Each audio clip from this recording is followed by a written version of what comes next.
Dans l'histoire de l'informatique, initialement, on ne savait pas du tout où les données étaient stockées, puisqu'on se raccordait à des très grands ordinateurs très loin. Et en fait, depuis qu'on a des micro-ordinateurs, on peut stocker localement, par exemple sur un disque dur, sur une clé USB, etc., les éléments que nous produisons ou que nous recevons par le réseau.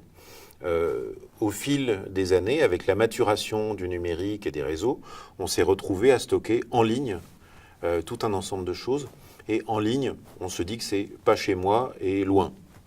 Pas chez moi et loin, il se trouve que c'est très souvent chez des grands acteurs des services numériques qu'on va stocker. Donc, par exemple, nos opérateurs télécoms proposent souvent des systèmes de cloud, mais c'est aussi le cas de nos compagnies d'assurance par moment, c'est aussi le cas de tout un ensemble d'acteurs qui n'ont rien à voir avec ça. Et puis beaucoup d'entre nous utilisent les services de stockage des GAFA, de Google, d'Amazon, et d'Apple par exemple, et de Samsung et des autres fabricants. Le fait d'aller stocker chez ces grands acteurs-là veut dire qu'on va stocker nos données. Alors, nos données personnelles, les données de l'entreprise, peu importe, dans ce qu'on appelle des data centers, donc des gros centres d'hébergement de données qui alignent beaucoup d'ordinateurs, beaucoup de disques durs. On appelle ça parfois des fermes de serveurs, parce que c'est comme des exploitations dans lesquelles les serveurs de données sont présents.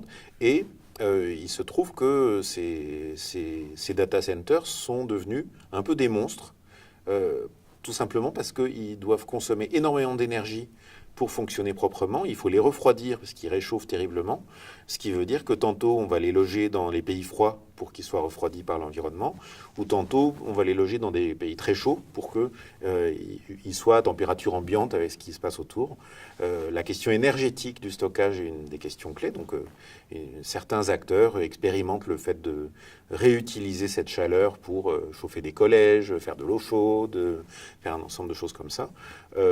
L'autre chose qui est un point clé, c'est la question de la recentralisation que ça provoque dans un champ numérique qui a été structuré depuis 20 ou 30 ans par sa décentralisation.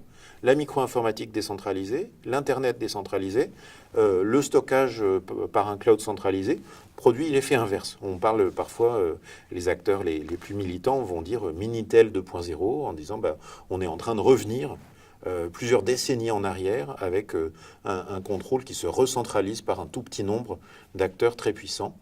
Et il y a des alternatives qui s'inventent, c'est-à-dire il y a des acteurs qui vont proposer du stockage décentralisé, à nouveau, qui vont permettre soit au domicile, soit par des machines qui vont permettre de le faire en dehors du champ des grands acteurs, d'autres modalités de stockage, moins énergivores, mieux contrôlées sur le plan des libertés individuelles et de la maîtrise des données personnelles.